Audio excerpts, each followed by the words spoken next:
Okay, here we go again. I keep trying to record the video and my daughter keeps crying, so fingers crossed I can get through more than 2 minutes this time. So it's week 2, and I thought I would try a video again to see if I like doing it for a discussion board. I thought it might be interesting to, approach it the way I would in a traditional classroom as opposed to the online classes. I chose to do Lu Xun's work this week, The Diary of a Madman. And when I first read kind of about the two, I thought, I really want to focus on the cannibalism one because that just sounds interesting. I'm really curious to see how he approaches that. So I hope that's how you pronounce his name anyways, is Lu Xun. But I really laughed at him being so overdramatic.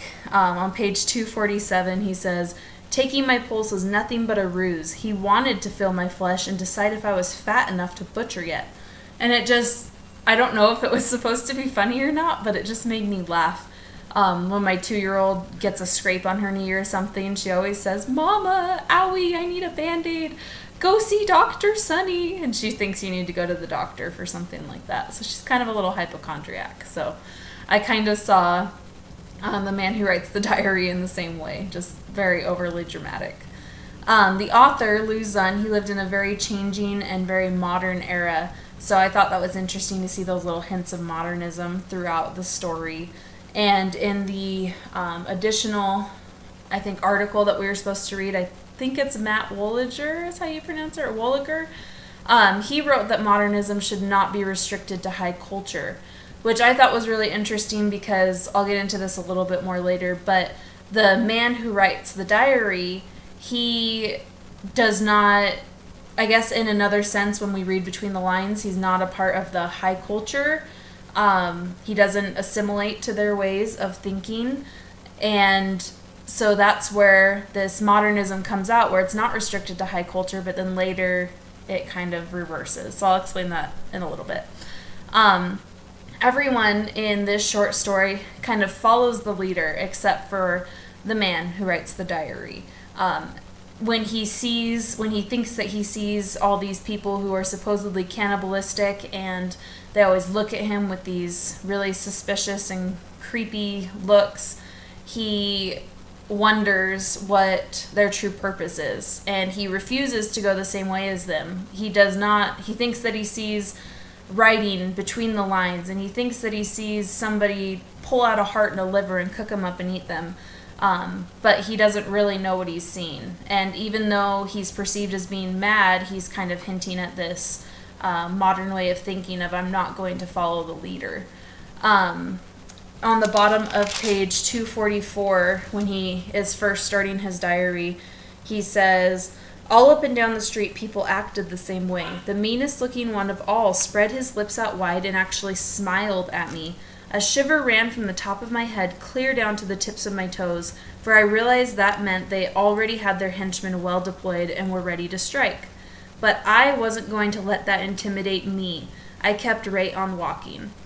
And I thought this part was interesting because in the beginning he is so determined to not become one of them. He's so determined to be his own man and to not follow the ways of thinking. Even though his idea that they're cannibalistic, even though this idea that they're cannibals is so prevalent in the village, he refuses to ascribe to that way of thinking.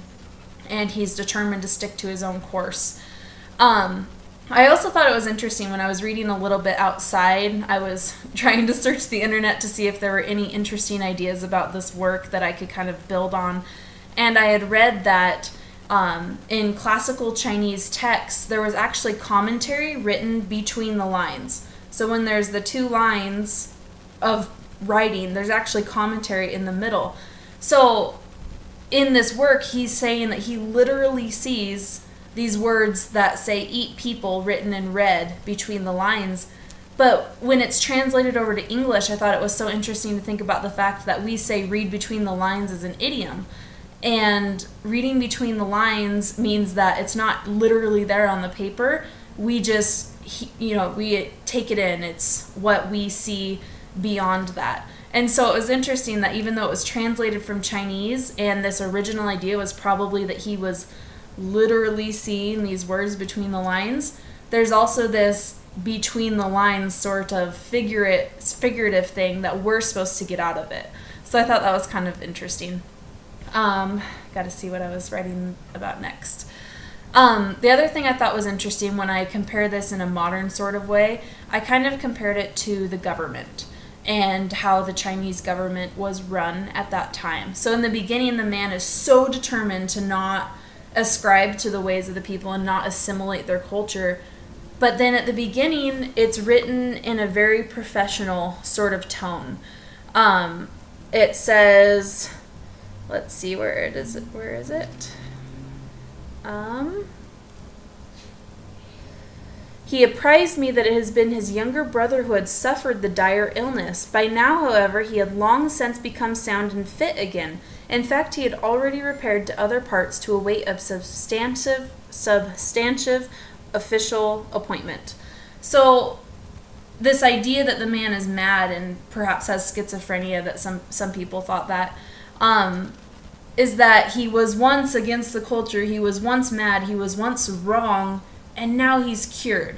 Now he's better. Now he assimilates to the culture. He fits in. He has completely converted to this old way of thinking. He has abandoned this new modernism of sorts.